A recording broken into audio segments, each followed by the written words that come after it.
The German war machine rolled across Europe on wheels that thirsted for fuel. Every panzer division, every Luftwaffe squadron, every U-boat prowling the Atlantic demanded oil. Yet Germany produced almost none of its own. This simple fact, more than any strategic miscalculation or tactical error, would ultimately seal the fate of Hitler's Third Reich. In 1940, as German forces swept through France with unprecedented speed, the Blitzkrieg appeared unstoppable. Panzer columns carved through enemy lines, while Stuka dive bombers terrorized defenders from above. The world witnessed a new form of warfare, mechanized and devastating. But behind this iron curtain of success lurked a vulnerability that Hitler's generals understood all too well. Germany's entire military doctrine depended on a resource it could not produce in sufficient quantities. From the war's first days, Hitler understood this strategic weakness. Germany's domestic oil production was negligible, barely enough to fuel a peacetime economy, let alone a continental war. The Führer had invested heavily in synthetic fuel production, using coal gasification technology to produce ersatz petroleum. By 1940, German synthetic fuel plants produced approximately 72,000 barrels per day. It was an impressive industrial achievement, yet still grossly insufficient. A modern mechanized army consumed fuel at rates the chemists and engineers could never match. Romania's Ploiești oil fields became Germany's lifeline, producing nearly 60% of the Reich's petroleum needs. These refineries, clustered in the foothills of the Transylvanian Alps, represented Hitler's most valuable foreign asset. German troops guarded them jealously. German engineers upgraded their facilities. German diplomats ensured Romania's continued cooperation, by persuasion when possible, by threat when necessary. The Ploiești fields produced roughly 200,000 barrels daily at their peak, enough to sustain German military operations, but never enough to stockpile reserves. This hand-to-mouth existence meant Germany fought without the buffer that oil-rich nations enjoyed. Every mission flown, every kilometer advanced, every naval operation launched drew from a shallow pool that barely replenished itself. When Allied bombers struck Ploiești in August 1943, targeting the refineries in Operation Tidal Wave, they inflicted damage that rippled through the entire German war effort. Though the raid itself suffered terrible losses, 54 of 177 B-24 bombers failed to return. The attack demonstrated Romania's vulnerability.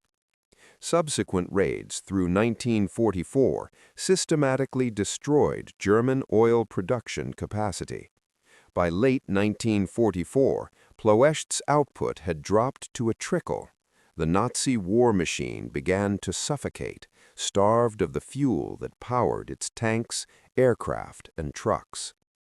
The Soviet Union possessed vast oil reserves in the Caucasus region, a geological fortune that dwarfed anything Germany could access. Baku alone, the ancient oil city on the Caspian Sea, produced more petroleum than all of Germany's synthetic fuel plants combined. Soviet oil fields in the Caucasus produced nearly 25 million tons annually, feeding the Red Army's vast fleets of tanks and aircraft.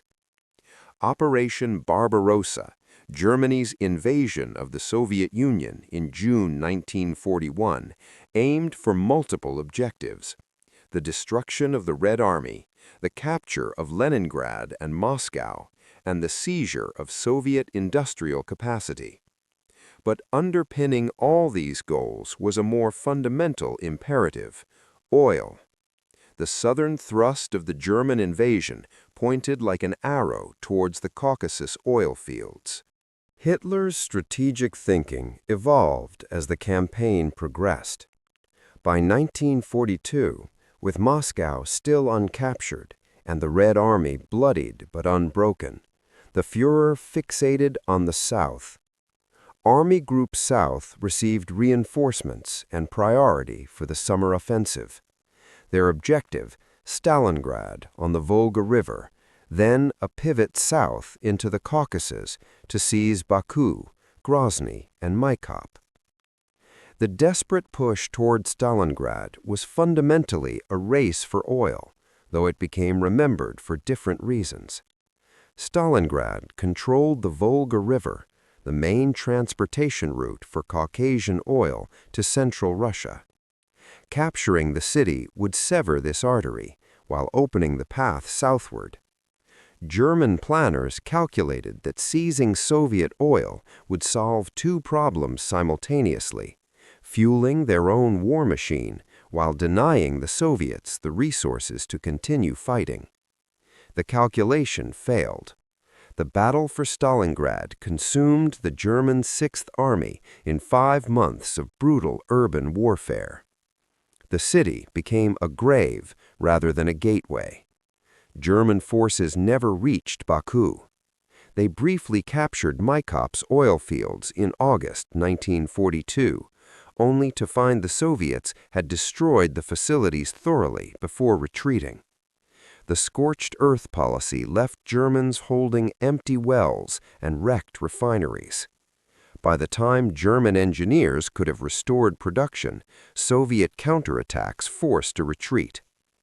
The failure to capture Soviet oil meant Germany would fight the rest of the war on diminishing fuel reserves. Luftwaffe training programs shortened because aviation fuel grew scarce.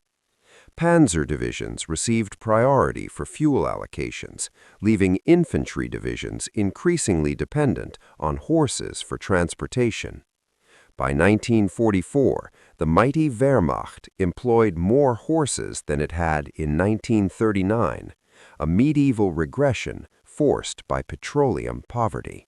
Japan faced an even starker reality in the Pacific. The island nation produced virtually no oil domestically, importing nearly 90% of its petroleum needs. The United States supplied most of this oil through the 1930s, even as tensions between the two nations escalated over Japan's expansion in China. The American oil embargo imposed in August 1941 gave Tokyo a choice that wasn't really a choice: submit to American demands to withdraw from China and Indochina, abandoning years of conquest and sacrifice, or seize alternative oil sources by force. Japanese military stockpiles contained perhaps 18 months of fuel for full-scale operations. The clock was ticking from the moment the embargo began. Japanese planners identified the Dutch East Indies as their salvation. The oil fields of Sumatra, Java, and Borneo produced 65 million barrels annually, enough to fuel Japan's empire if they could capture and hold them. But the Dutch East Indies lay thousands of miles from Japan, past American-controlled Philippines and British-controlled Malaya. Seizing these oil fields meant war with Western powers. Pearl Harbor was the answer, a calculated gamble that America could be shocked into accepting Japanese dominance in Southeast Asia. The attack succeeded tactically while failing strategically, bringing American industrial might fully into the war. Yet in the short term, Japan's southern offensive succeeded brilliantly. By March 1942, Japanese forces controlled the entire oil-producing region of Southeast Asia. For 3 years, Japan fought to protect the supply lines from Sumatra and Borneo to the home islands. Tankers sailed north loaded with crude oil, escorted by destroyers and covered by aircraft from island bases. This lifeline sustained Japanese resistance, even as American forces island-hopped closer to Japan itself. American submarines slowly strangled this flow. Operating from bases in Australia and Pearl Harbor, American subs stalked Japanese convoy routes. Early in the war, mechanical problems and defective torpedoes limited their effectiveness. By 1943, these problems were solved, and American subs became the scourge of Japanese merchant shipping. Tankers, slow and vulnerable, made particularly attractive targets. The mathematics became inexorable. Japan could capture oil fields but couldn't reliably transport the oil home.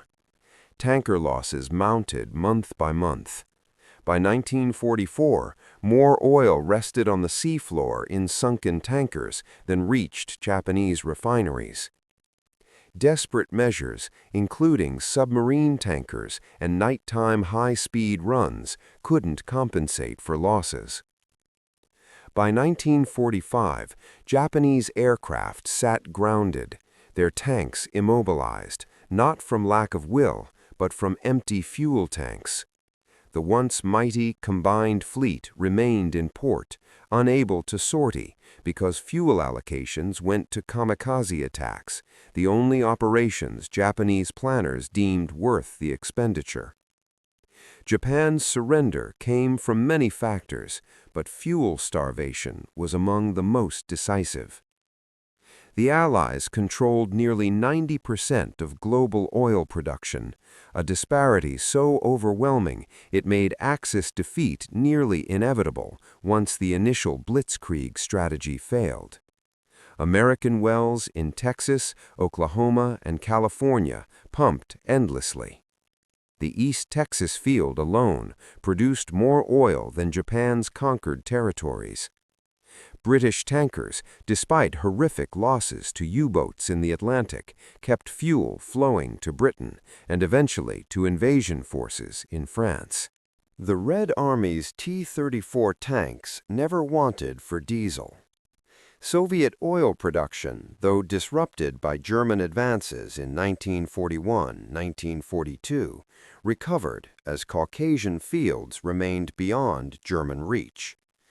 American Lend-Lease supplemented Soviet production with high-octane aviation fuel and vehicles, but Soviet oil kept the Red Army mobile.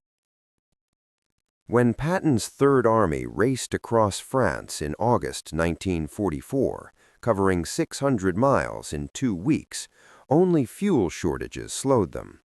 But these were temporary shortages, logistical problems quickly resolved by the massive Allied supply apparatus. Trucks brought fuel forward in the famous Red Ball Express. Within weeks, Patton's tanks were moving again. Germany's synthetic fuel program, despite enormous investment and the brilliant work of German chemists, never produced enough. The Burgius process and Fischer-Tropsch synthesis turned coal into gasoline, but the facilities were expensive, vulnerable to bombing, and never achieved the output levels needed. At peak production in early 1944, synthetic plants produced about 124,000 barrels daily. American production that same year averaged 4.7 million barrels daily. Every gallon of fuel became a cruel choice. Fuel for the Eastern Front meant less for the Western Front. Fuel for training pilots meant less for combat operations. Fuel for tanks meant less for trucks bringing food and ammunition. The arithmetic of scarcity poisoned German strategic planning. The mathematics of oil were inexorable, as certain as any law of physics. Armies could fight on courage, discipline, and tactical brilliance, but only for so long without fuel. The nation that controlled oil controlled mobility, and mobility was modern warfare. Germany and Japan learned this lesson too late, written in the burned-out hulks of tanks that ran dry, aircraft that never took off, and ships that rusted at anchor for want of bunker fuel. Part 2. The Furnaces of War. Steel Production and Industrial Might. Steel meant everything. Steel meant tanks that could withstand anti-tank rounds. Steel meant ships that could cross oceans carrying armies. Steel meant aircraft that could carry bombs to enemy cities. Steel meant ammunition, helmets, rifles, artillery pieces, rail lines, bridges, and 1,000 other necessities of modern war. Steel was war made tangible, transformed from ore into instruments of victory or defeat. The nation that could produce more steel could produce more of everything that steel became, and in total war, quantity possessed a quality all its own. In 1939, as Europe stumbled toward war, the world's steel production told a story of industrial hierarchy. The United States produced 47 million tons of steel annually, more than any other nation on Earth. American blast furnaces in Pittsburgh, Gary, and Birmingham ran continuously, feeding an economy that had only recently emerged from the Great Depression. Germany produced 23 million tons, the output of a nation that had rebuilt its industrial base with remarkable speed after the restrictions of the Versailles Treaty. The Soviet Union, still in the midst of Stalin's forced industrialization, produced 18 million tons from new facilities in the Urals and Ukraine. Japan, despite its imperial ambitions, produced just 7 million tons, the output of a nation still more agricultural than industrial. These numbers were destinies written in molten metal. They predicted with cold mathematical certainty which nations could sustain years of industrial warfare and which could not. Raw steel tonnage translated directly into military power over time, regardless of tactical brilliance or strategic insight. American industry transformed itself with stunning speed after Pearl Harbor. The transformation began even earlier, in 1940, when President Roosevelt called for America to become the arsenal of democracy. American industrialists, many of whom had opposed Roosevelt's domestic policies, embraced the challenge of rearmament with capitalist enthusiasm. Government contracts guaranteed profits while demanding unprecedented production increases. The Kaiser shipyards in Richmond, California, became symbols of American industrial innovation. Henry J. Kaiser, who had never built a ship before the war, introduced assembly line methods borrowed from automobile manufacturing. Traditional shipbuilding was a craft, with skilled workers custom-fitting each vessel over many months. Kaiser revolutionized the process, prefabricating sections that could be welded together rapidly. Liberty ships, the standard cargo vessel that kept Allied supply lines functioning, went from keel laying to launch in an average of 42 days. The record stood at just under 5 days for the SS Robert E. Peary, a propaganda achievement that nonetheless demonstrated genuine capability. By 1943, America launched more ships than all other nations combined, both Allied and Axis. The maritime mathematics became absurd in their disparity. German U-boats sank Allied merchant ships at horrific rates in 1942, but American shipyards replaced those losses and built additional vessels faster than submarines could sink them. The Battle of the Atlantic turned on many factors, but American industrial capacity was fundamental. Germany could sink ships, but it could not sink shipyards. Bethlehem Steel, U.S. Steel, Republic Steel, and dozens of smaller producers expanded their facilities and hired hundreds of thousands of new workers. The furnaces never cooled. Steel production in America reached 89 million tons by 1944, nearly double the pre-war output. This was not simply existing capacity running harder. This was new blast furnaces, new rolling mills, new everything. Detroit's automobile factories retooled to produce tanks and aircraft. The Willow Run plant, built by Ford to manufacture B-24 Liberator bombers, became the largest factory under one roof in the world. At peak production, Willow Run completed one bomber every 63 minutes. General Motors shifted from cars to tanks, aircraft engines, and artillery pieces. Chrysler built tanks.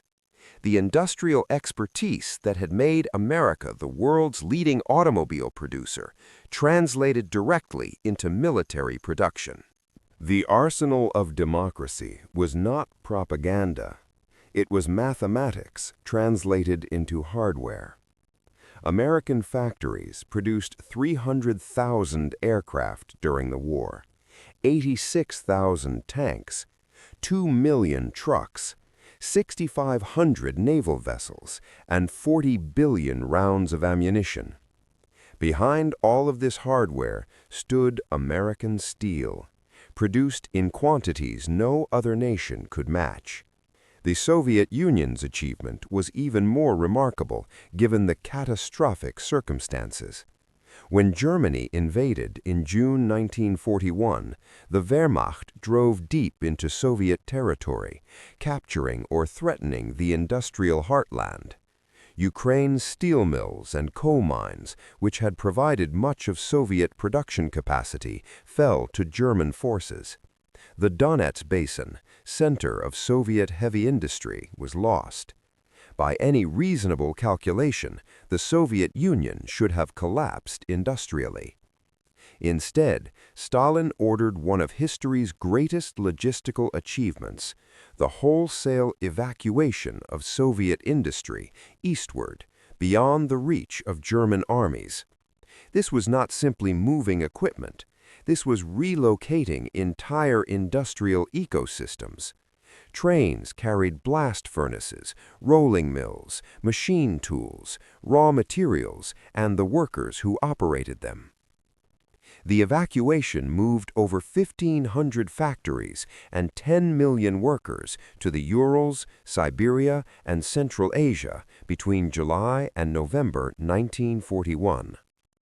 Workers reassembled production lines in new locations while German bombs still fell on Moscow. Factories operated outdoors in Siberian winter because building construction could not keep pace with equipment installation. Workers lived in tents and dugouts, suffering conditions of almost unimaginable hardship, and yet production resumed.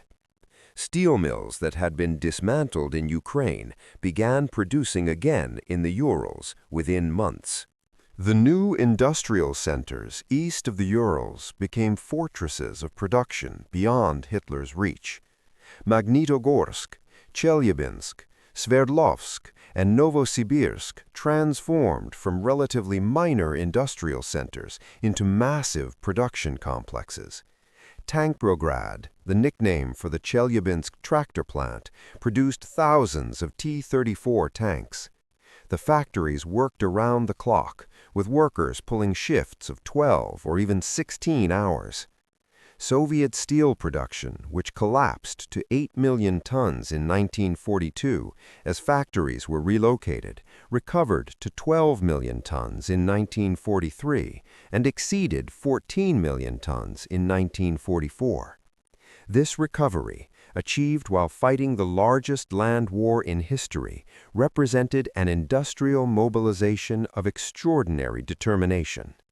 The Soviet system, for all its inefficiencies and cruelties, proved capable of forcing rapid industrial expansion through sheer will. American Lend-Lease aid supplemented Soviet production with trucks, aircraft, and specialized equipment, but Soviet steel kept the Red Army mobile and armed. The T-34 tank, arguably the war's most effective armored vehicle, rolled off production lines in numbers that overwhelmed German defenders. Soviet factories produced over 57,000 T-34s during the war, a quantity that German industry could never match. Germany's steel production proved remarkably resilient despite years of Allied strategic bombing. The Anglo-American bombing campaign targeted German industry systematically, with the Americans bombing by day and the British by night. German cities burned and industrial facilities suffered severe damage. Yet German steel production actually increased through most of the war, peaking at 28.5 million tons in 1944. This resilience came from several factors. German industry dispersed production to reduce vulnerability to bombing.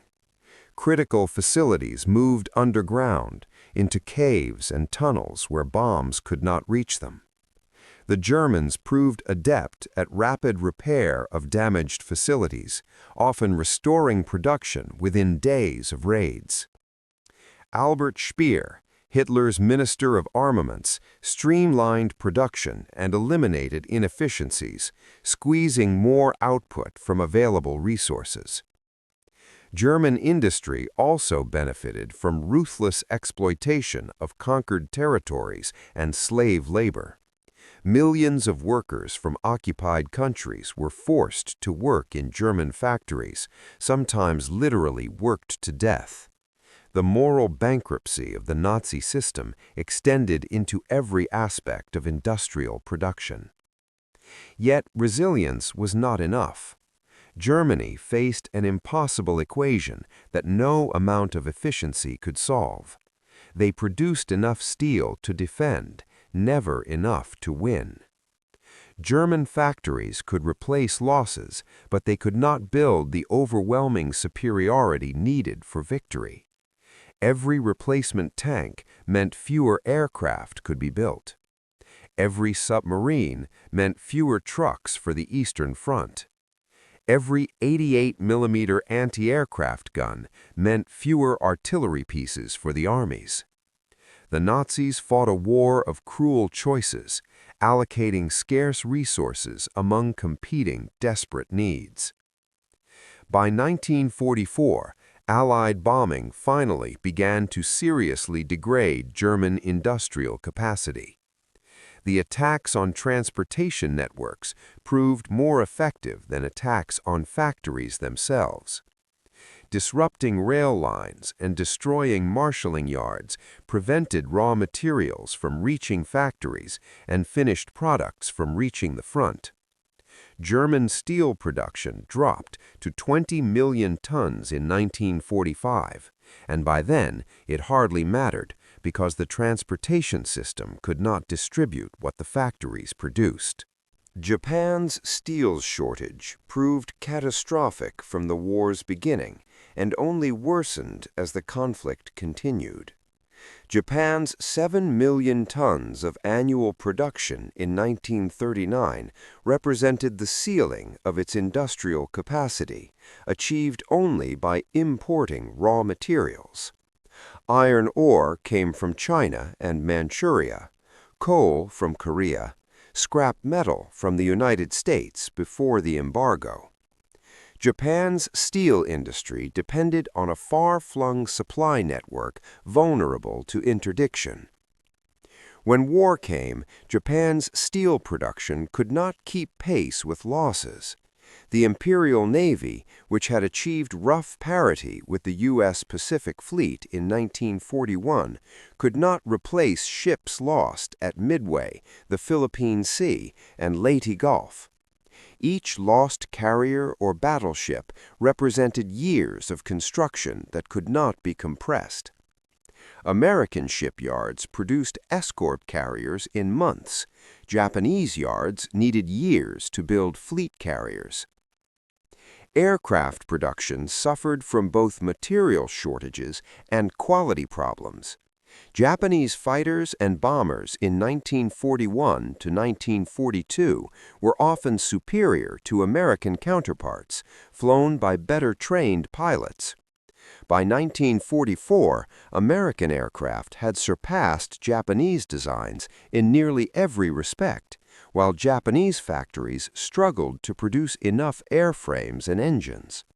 The disparity was not merely in design, but in manufacturing capability. American factories produced aluminum aircraft in quantities Japanese steel-based production could not match. Japan's steel shortage extended to the most basic items. Ammunition became scarce. Artillery pieces wore out and could not be replaced. By 1945, Japan's industry produced weapons that were obsolete before they reached the battlefield, and even those weapons came in insufficient numbers.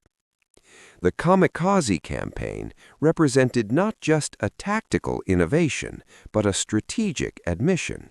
Japan could no longer compete in conventional warfare and resorted to sacrificing pilots in suicide attacks because it could not replace aircraft fast enough to fight conventionally. The bombers that struck Germany and Japan were themselves products of steel supremacy. Every B-17 Flying Fortress required approximately 15 tons of aluminum and steel. America built over 12,000 of them, plus thousands of B-24 Liberators, B-29 Superfortresses, and countless other aircraft types. Each bomber represented industrial capacity that Axis nations could not match. The war's industrial dimension was settled before the first shot was fired, though the combatants did not fully realize it. Steel production capacity predicted the outcome with mathematical certainty. Nations could fight with courage and skill, but over years of attrition, raw productive capacity determined victory. The Allies could afford losses that would cripple Axis nations. They could experiment with new weapons, knowing that failures could be replaced. They could launch strategic bombing campaigns, knowing that bomber losses, however heavy, were sustainable. Steel was the foundation on which everything else rested. Without steel, the oil discussed in Part 1 could not be transported or refined. Without steel, the railways discussed in Part 3 could not function. Steel was the fundamental resource, the raw material that modern war consumed in quantities so vast they beggared imagination. The nation that controlled the furnaces controlled the future. Part 3. Steel Arteries, the railways that moved armies. Modern war moved on rails. Armies traveled by truck and tank, fought with mechanized equipment, and struck with armored columns.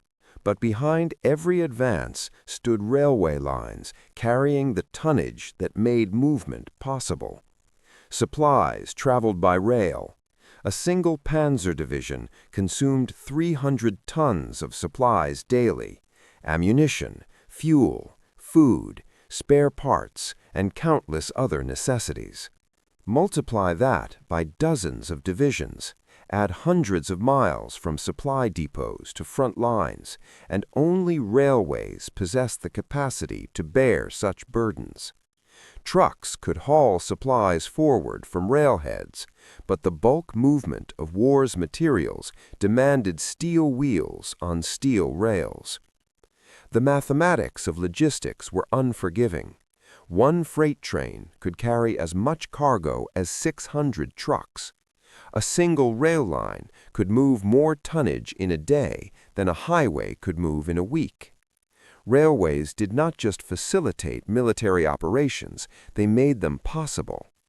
Without functioning rail networks, modern armies withered and died, starved of the materials they consumed at rates previous generations could hardly imagine. Germany's invasion of the Soviet Union in June 1941 began with a problem that would never be solved: a technical incompatibility that symbolized the fundamental miscalculation of Operation Barbarossa. Russian railways used a wider gauge than European railways, 1,524 millimeters compared to the standard European gauge of 1,435 millimeters. This 89-millimeter difference meant German trains could not run on Soviet tracks. Every mile German forces advanced meant either converting track to European gauge or transferring cargo between different trains at the gauge break. Both solutions consumed time and labor. Converting track required specialized equipment, replacement rails, and thousands of workers. Transfer operations created bottlenecks where supplies piled up, waiting to be manually moved from one train to another. Neither solution was adequate to the pace of German operations. German planners had anticipated this problem, but underestimated its impact. They assumed rapid victory would render logistics secondary to combat operations. The blitzkrieg would destroy Soviet armies in weeks, and then railway conversion could proceed methodically. This assumption, like so many others, collapsed in the face of Soviet resistance and vast distances. The Eastern Front devoured German rail capacity with insatiable hunger. Trains brought ammunition and food to the front, then returned with wounded soldiers. The casualty rates on the Eastern Front meant that hospital trains ran constantly, each one representing capacity that could not carry supplies forward. In winter, locomotives froze, water in boilers turned to ice, metal became brittle, and equipment designed for Central European conditions failed in temperatures that dropped to -40 degrees. Soviet partisans made railway operation a nightmare. Partisan groups operating behind German lines targeted railway infrastructure systematically. They destroyed bridges, tore up track, and ambushed trains. German security forces could not protect thousands of miles of railway line. Repair crews worked constantly, but damage accumulated faster than it could be fixed. By 1943, partisan attacks had become so effective that some railway lines were unusable for days or weeks at a time. The Wehrmacht discovered that capturing territory was easier than supplying the armies that captured it. German forces reached the outskirts of Moscow in December 1941, having advanced over 600 miles in 6 months. But the advance had outrun supply lines to the breaking point. Ammunition was rationed, fuel was scarce, food was insufficient. Winter clothing, which should have been shipped months earlier, sat in warehouses in Poland because the railways could not move it forward. The failure before Moscow was not primarily a failure of combat effectiveness, but of logistics. German soldiers fought superbly with inadequate supplies, but courage could not compensate for empty magazines and frozen engines. The railway system that had functioned adequately in France, where distances were short and infrastructure was compatible, broke down completely in Russia. The Soviet railway system, despite enormous losses in the war's early months, proved to be Germany's nemesis. Russian railways were built for Russian distances. The vastness that German planners saw as a weakness was actually a strength. Soviet railway engineers understood operations across continental distances. They knew how to maintain trains in extreme cold. They had experience managing logistics over thousands of miles. Soviet engineers repaired damaged lines with remarkable speed. Standard procedures allowed rapid reconstruction of destroyed bridges and track. Prefabricated sections could be transported to damage sites and installed within hours. The Soviet railway troops, a specialized branch of the military, numbered in the hundreds of thousands and operated with efficiency born of peacetime experience managing the world's largest railway network. American locomotives provided through Lend-Lease supplemented Soviet production. Over 2,000 American steam locomotives arrived in the Soviet Union, along with thousands of freight cars. These locomotives, designed for American conditions, proved more reliable than many Soviet models. American railway equipment helped keep Soviet supply lines functioning during critical periods. As the Red Army pushed west after Stalingrad, its supply lines shortened, while German supply lines stretched impossibly thin. By 1944, Soviet forces operated close to their railway bases, while German armies in Russia depended on rail lines stretching back over 1,000 miles. The logistical advantage had reversed completely. Soviet offensives could be sustained because supplies moved efficiently forward. German retreats were complicated by the need to destroy railway infrastructure to slow Soviet pursuit, but this meant German forces gave up the very rail lines they needed for their own supply. American railways never felt an enemy bomb. This simple fact gave the United States an insurmountable advantage. Trains crossed the continent loaded with everything war required, from factories in Michigan to ports in California, from steel mills in Pennsylvania to shipyards in Virginia.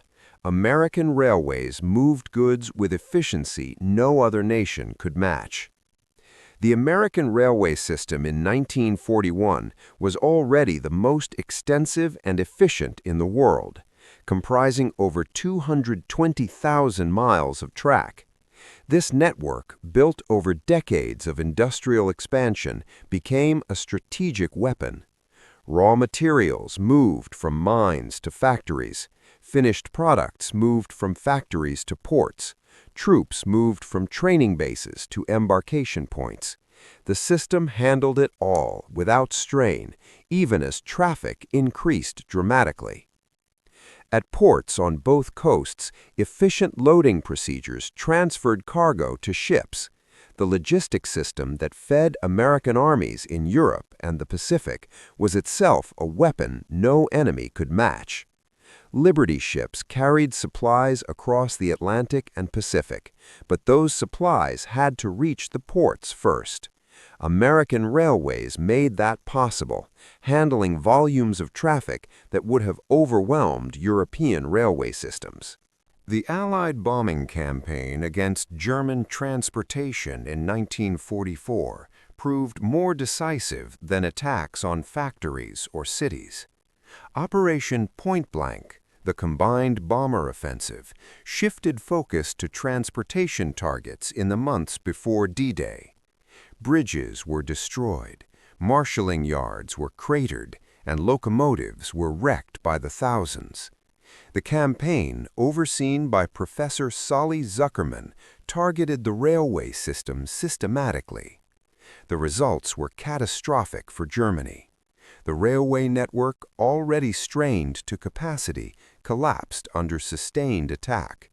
Bridges over the Rhine were destroyed and could not be repaired faster than bombers could strike them again. Marshalling yards, where trains were assembled and dispatched, became unusable moonscapes of craters.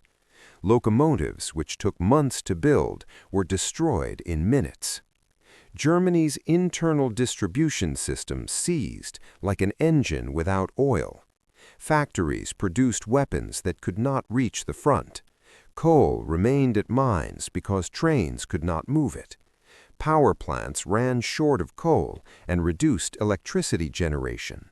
Steelworks could not get raw materials.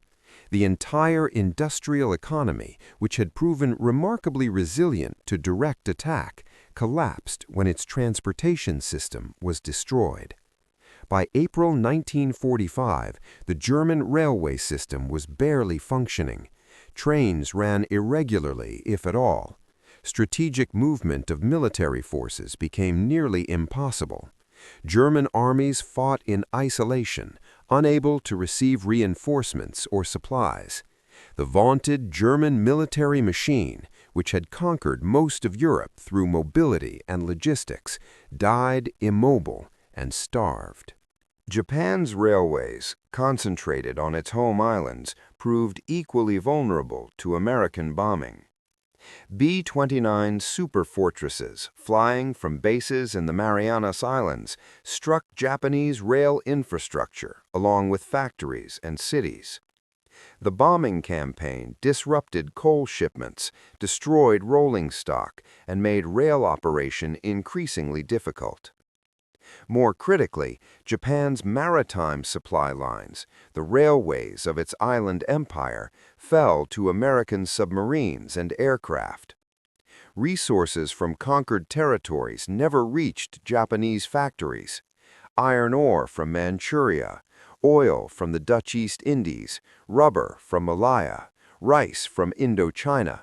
All these resources sat in their places of origin or rested on the ocean floor in sunken freighters. Japan's railway system on the home islands functioned, but it had nothing to move. Troops in distant garrisons starved, while factories in Tokyo stood idle for lack of raw materials.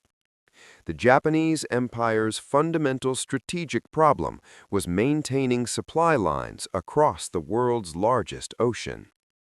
Japanese merchant shipping could not survive American submarine and air attack. By 1945, Japan's railways moved primarily civilians fleeing American firebombing, and even that movement was limited by fuel shortages and damaged infrastructure. In Normandy, Allied success after D-Day depended on logistics as much as combat effectiveness. The invasion itself required unprecedented planning to land supplies across beaches.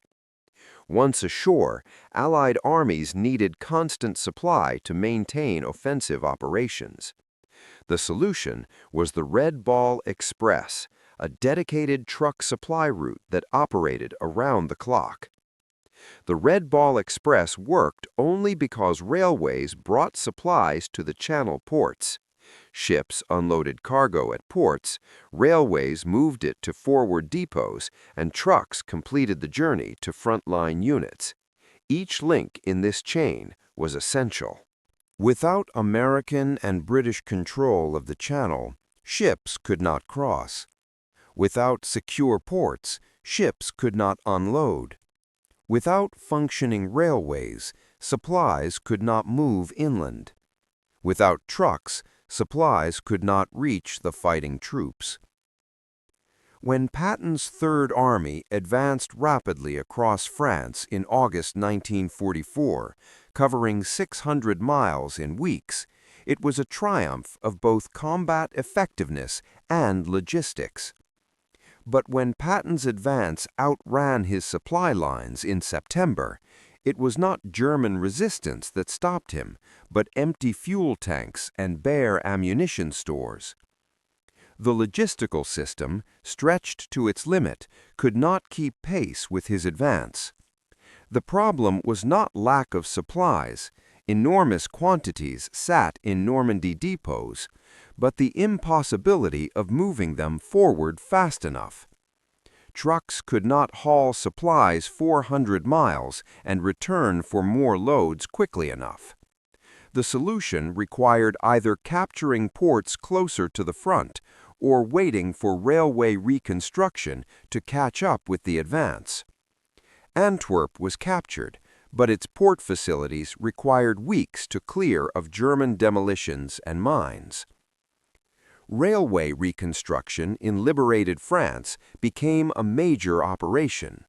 German demolitions had been thorough, bridges were destroyed, track was torn up, and rolling stock was wrecked or removed. American and British engineers rebuilt the network methodically, but reconstruction could not match the pace of advance. The logistics pause in September 1944, which allowed German forces to stabilize their front, resulted directly from railway insufficiency. The war's outcome was decided in these prosaic ways. Tons of ore moved, barrels of fuel transported, miles of track maintained. Grand strategy and brilliant tactics mattered enormously, but they rested on foundations of industrial production and logistical capacity.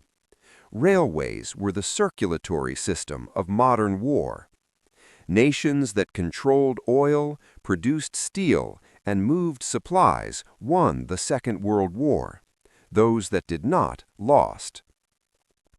The margin of victory was measured not primarily in battles won or territory conquered, but in trains that ran on time, carrying the unglamorous cargo of war to the places it was needed. Steel rails, more than steel helmets, decided the conflict.